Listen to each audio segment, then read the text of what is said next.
د لیوال ملي پوهې پروګرام وسایل نه همت اړین دی.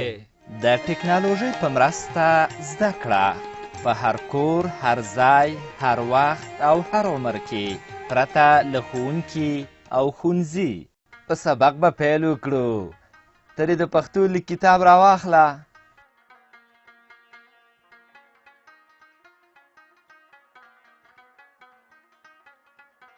زموږ د نن ورځې سبق دی آ یا الف. آ یا الف د پښتو په تورو کې لومړی توری دی چې د نن ورځې په سبق کې به یې ووایو. د کتاب پاڼه راواړوه.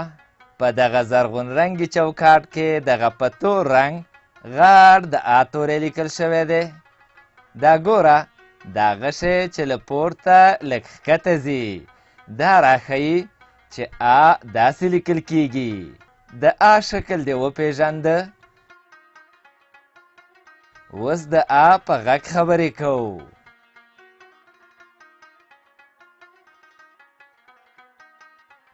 ګوره، آ د انار د کلمې په سر کې د لیکل شوي آ غږ دی لکه آ نار. ته ووایه آ نار. بیا ووایه آ نار. د الله جل جلاله د نوم په سر کې هم د آ غږ دی لکه الله، لکه انار، لکه انا. ما څو ځله کلمه یاده کړه. کلمه څه ته وایي؟ د څو تورو له یو ځای کېدو نه کلمه جوړیږي لکه انار. شاباس. اوس د چې د آ غږ پیدا کړ په دې هم ځان وپوهوه چې د آ توری له نورو تورو سره د تړلو پر وخت په پای کې شکل بدلوي. د آ توری په لیکنه کې دوه ډوله راځي. یوازې په خپله آ، دویم آ له بل توري سره په پای کې تړلی لکه د انا او انار په کلمو کې د آ توری راغلی. اوس دا ګوره، آ په کلمه کې څنګه لیکل کیږي؟ دا ګوره، الله جل جلاله او ترې لاندې انار لیکل شوی دی. دا ګوره، د الله جل جلاله په نوم کې یو ځل او د انار په کلمه کې دوه ځله د آ توری راغلی. د آ هر توری چې په سر کې راغلی په سره رنګ لیکل شوی دی او یو بل آ په خړ رنګ د انار د کلمې په منځ کې راغلی دی. ګوره، دا بل زرغون رنګي چوکاټ کې انار رسم شوی دی. ته پوهیږې چې انار یې ولې رسم کړی دی؟ ته اندېښنه مه کوه، زه به یې درته ووایمه. د دې لپاره چې د انار انځور دې په ذهن کې ښه ځای ونیسي او په تورو د انار د کلمې لیکل یاد کړې. د انار کلمه له څلورو تورو جوړه شوې ده. آ، نا، آ، را. تورو غږونه چې سره یو ځای شي آ، نا، آ، را لوستل کیږي. که آ، نا، آ، را پیوسته ولوستل شي انار کلمې ته غږ نږدې کیږي. دا ګوره، د الله جل جلاله کلمه هم له څلورو تورو نه جوړه شوې ده. آ، لا، لا، ها. آ، لا، لا، ها. الله. د انار او الله جل جلاله په کلمو کې دې د آ لیکل ولیدل. اوس به د آ د سبق نورو برخو ته راشو. دا سور چوکاټ وینئ چې پکې لیکل شوي دي د آ کارونه په جملو کې. ښه نو، ته غواړې چې د جملې په معنا ځان پوه کړې. د جملې په معنا دې پوهوم. ښه، ورته ځیر شه. جمله د یو څو کلمو یو ځای کولو ته وایي. لکه الله جل جلاله یو دی. اوس لاندې دا تور چوکاټ وګوره. په دې تور چوکاټ کې په شنه رنګ لیکل شوي دواړه جملې دي چې په هره کلمه کې د آ کارونه په سره رنګ روښانه شوې. الله جل جلاله یو دی. مونږ د الله جل جلاله بندگان یو. اوس په همدې تور چوکاټ کې په سپین رنګ همدا جملې بیا لیکل شوي دي، خو یو توپیر یا فرق پکې ښکاري. که رښتیا پوه شوي یاست دا توپیر یې ماته وښیه. شاباس، تا په هر هغه ګوته کېښوده چې زیړ دی. ګوره دلته دوه ځله د آ توری د کلمې په سر کې لیکل شوی او یو ځل د کلمې په منځ کې د ګ د توري سره یو ځای راغلی دی. اوس نو قلم راواخله او د هر زیړ آ پر سر آ ولیکه چې د آ لیکل دې زده شي. دا کار ځکه کوو چې د دې تور چوکاټ د پاسه په کیڼه خوا کې یې په زیړ چوکاټ کې درته لیکلي دي د آ د کارونې ځایونه روښانه کړئ. د آ یوازې شکل لیکو. د آ په پای کې شکل لیکو. ډېر ښه، پر تور چوکاټ کار وشو. اوس راځو شنه چوکاټ ته چې نورې جملې زده کړې. دا انار دی. انار دانې لري. په شنه چوکاټ کې وګوره، دلته جملې په تور رنګ او هر آ په سره رنګ راغلی دی. اوس په همدې شنه چوکاټ کې په سپین رنګ همدا جملې بیا لیکل شوي دي. دا ځل دې هم د نښې منځ وویشت. په هر هغه آ د قلم کېښود چې زیړ رنګ لري. دلته هر آ په زیړ رنګ لیکل شوی دی. یو آ د دا د کلمې په آخر کې چې دا کلمه یې جوړه کړې ده، دویم آ د انار د کلمې په سر کې راغلی دی. دریم آ هم د انار د کلمې په منځ کې د نه له توري سره ګډ راغلی دی. څلورم آ بیا د انار په سر کې، پنځم آ د انار د کلمې په منځ کې او شپږم آ د دانې د کلمې په منځ کې راغلی دی. اوله جمله داسې ویل کیږي: دا انار دی. دویمه جمله داسې ویل کیږي: انار دانې لري. اوس قلم راواخله، دا په سپین او زیړ رنګ چې دا انار دی لیکل شوی، په سر یې ولیکه چې لیک دې زده شي. او همدارنګه انار دانې لري، په سر یې ولیکه.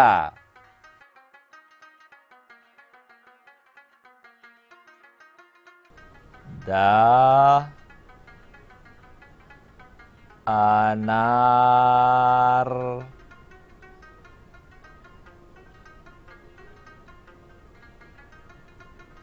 دی.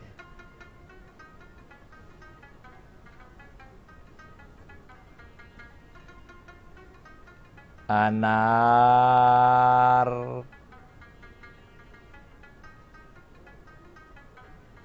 دانې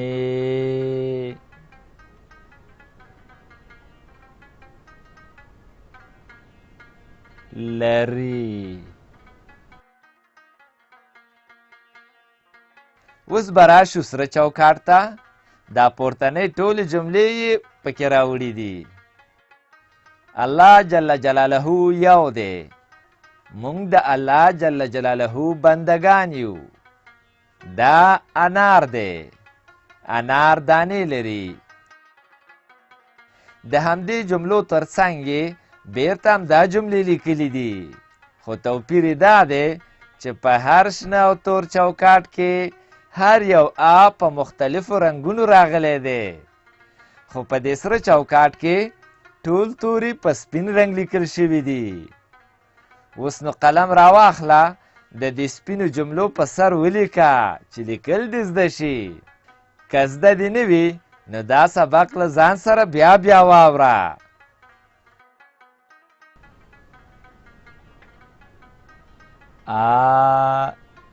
الله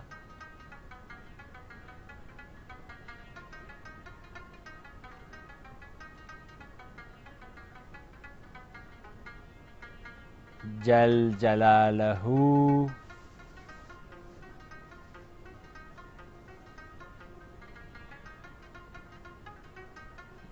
یو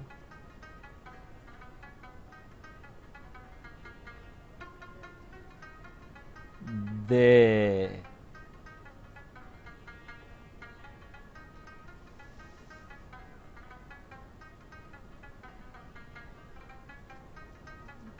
موږ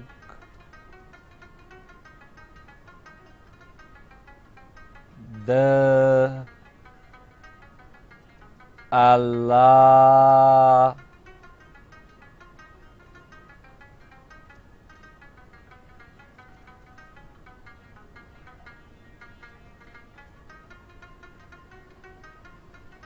جل جلاله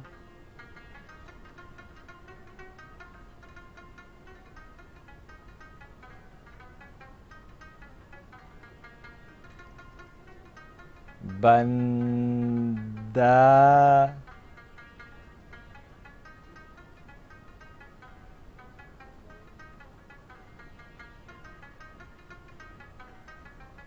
گان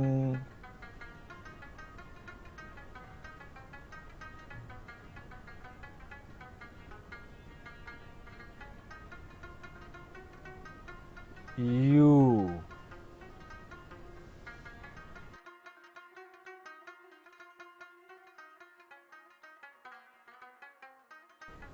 دا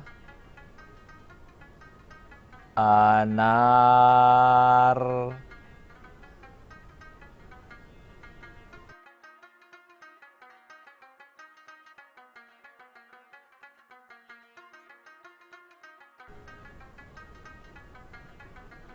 دی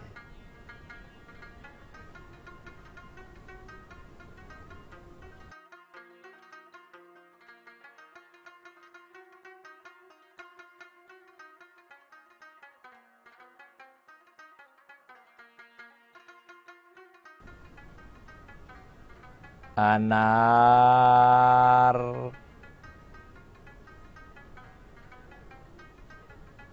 دانه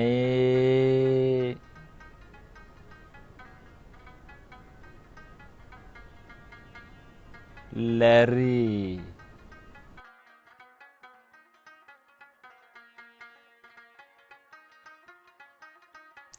تر سره چوکاټ لاندې خړ چوکاټ ته راځو د خړ چوکاټ په سر کې د لاس او قلم نښې او د تمرین کلمه ګورئ چې په سره رنګ لیکل شوې ده ورخطا کېږه مه د تمرین په معنا دې هم پوهوم د یو کار بیا بیا کولو ته تمرین وایي په تمرین سبق ښه یادیږي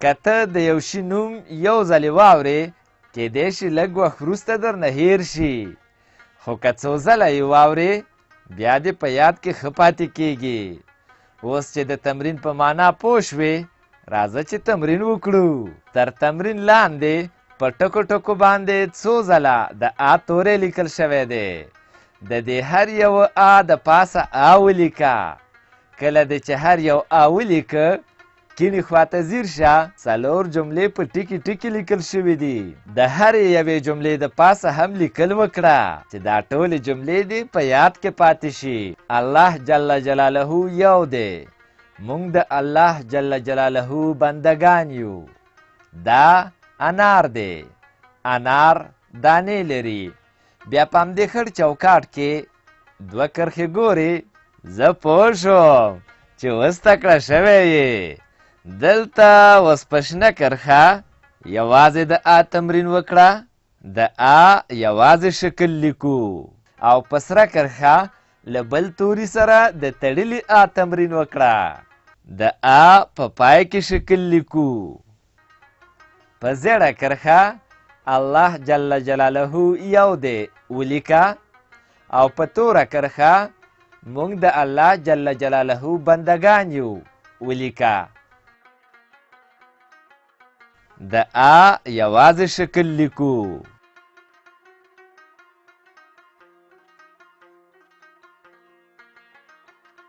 د آ یوازې شکل لیکو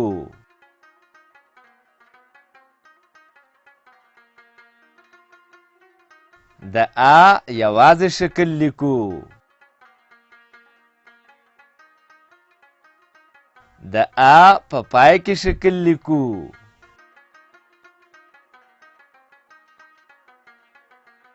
د آ په پای کې شکل لیکو.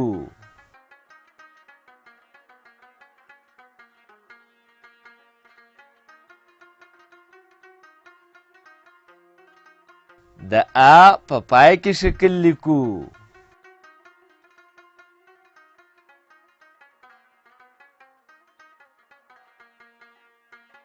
د آ په پای کې شکل لیکو.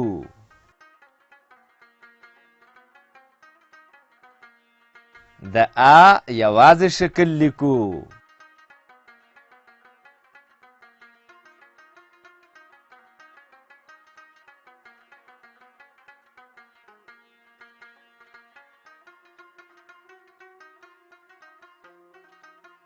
د آ په پای کې شکل لیکو.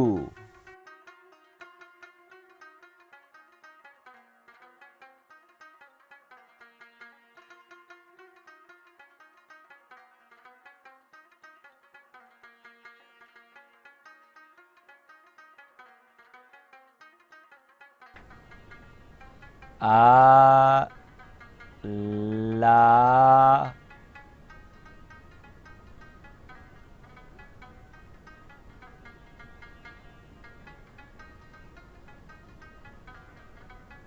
جل جلاله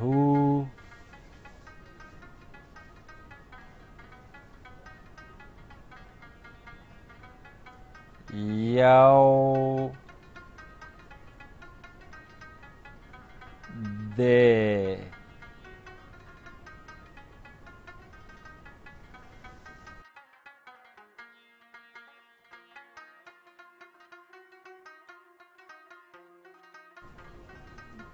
موږ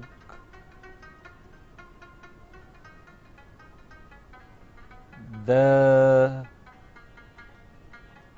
الله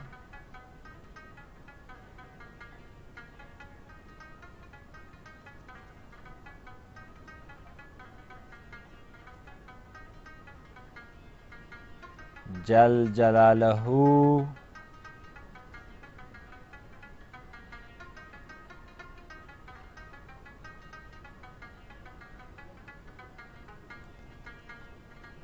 بنده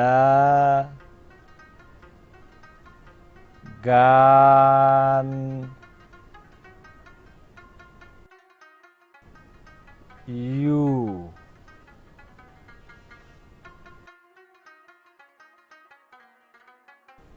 دا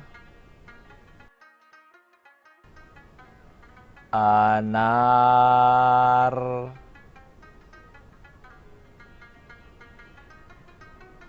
دی.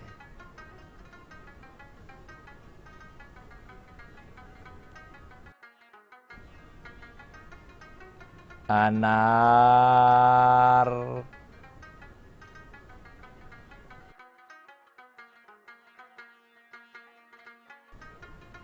دانې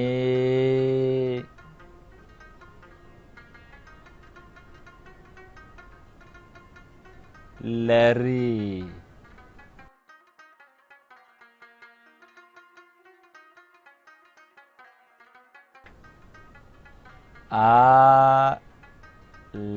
لا جل جلاله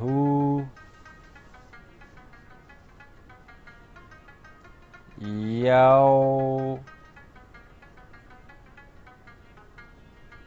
دی.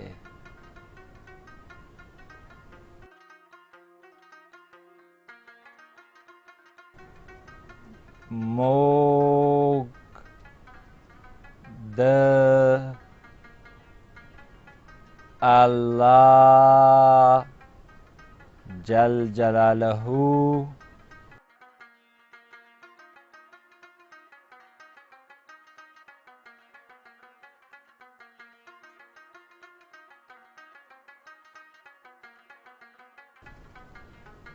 بنده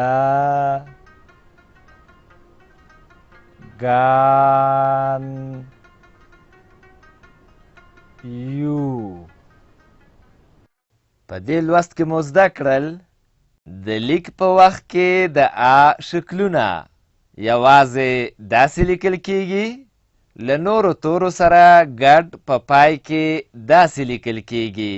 کلمې مو زده کړې: الله، نوم، انار، انا، یو، دی، موږ، دا، بندگان، یو، دانې، لری او تمرین.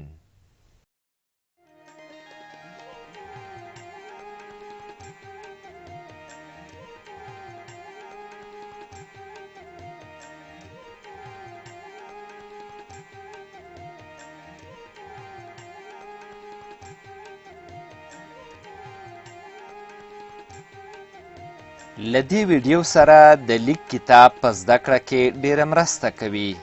د کتاب ترلاسي لپاره پته ده LLS@leval.com 003 280 24 40. د نورو معلوماتو لپاره لیوال د لرې ښوونځي تګلاره وګورئ.